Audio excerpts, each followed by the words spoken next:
Evet, şu anda Nablus'tayız. Nablus'ta Filistin Sağlık Bakanlığı'nın merkez depolarındayız.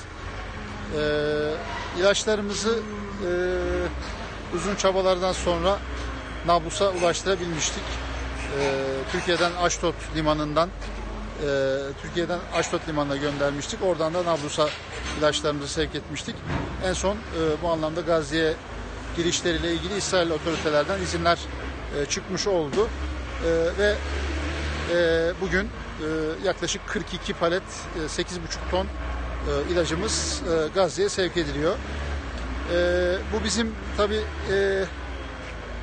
uzun çabalar sonucunda elde ettiğimiz bir yol. Bundan sonraki süreçte inşallah bu yolu daha hızlı kat edip daha düzenli ilaç sevkiyatlarımız olacak Gazze'ye. Çünkü gerçekten Gazze biliyorsunuz olağanüstü bir yer. Yaklaşık bir 360 kilometrekarelik bir alan ama 1,8 milyon insan yaşıyor ve muhasara altında yaşıyor.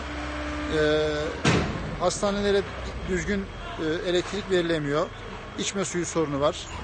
İlaçlarda, tıbbi saf malzemelerinde, laboratuvar malzemelerinde ciddi sıkıntılar yaşanıyor.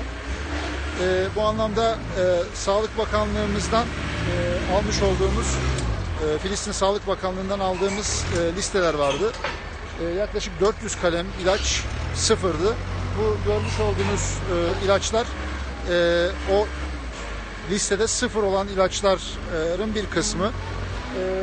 Planlamamızı yaparken bazı kalemleri en azından Filistin'deki ihtiyacı, Gazze'deki ihtiyacı 6 ay karşılayabilecek kadar ilaç sevkiyatı yapalım dedik.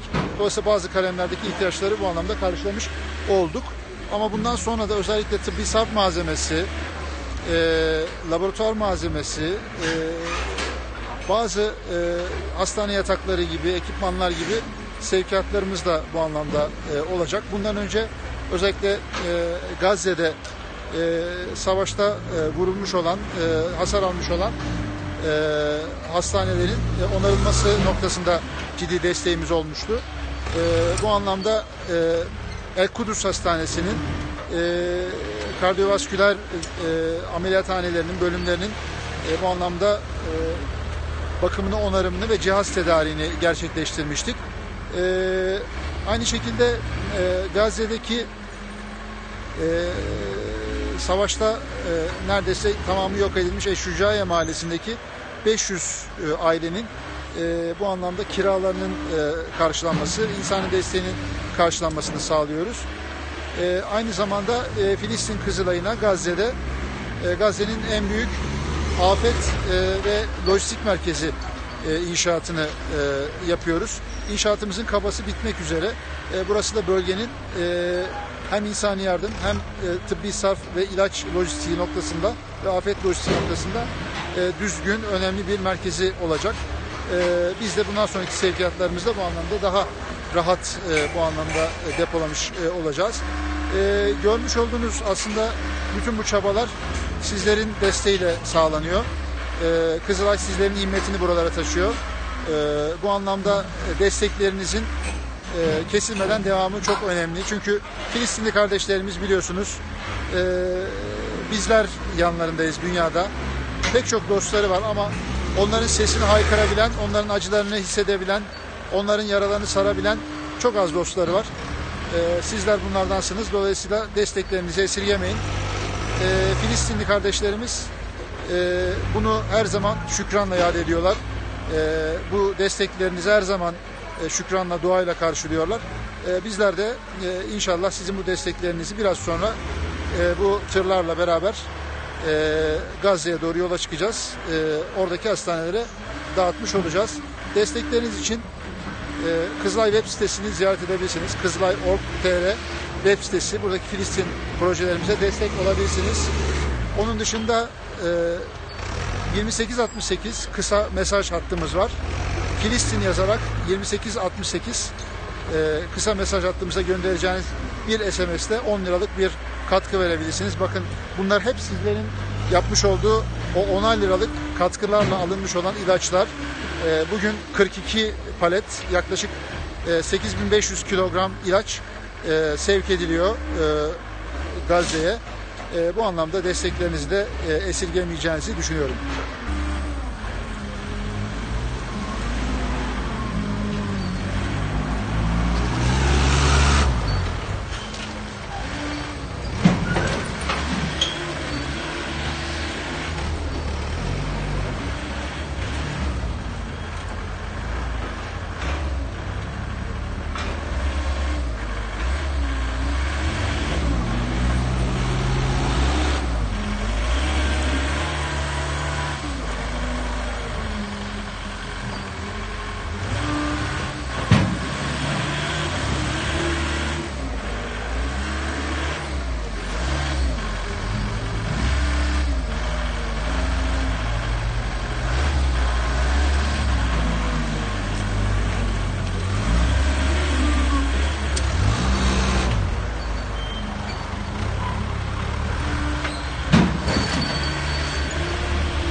Birinci tırımız doldu ve sevkiyata hazır.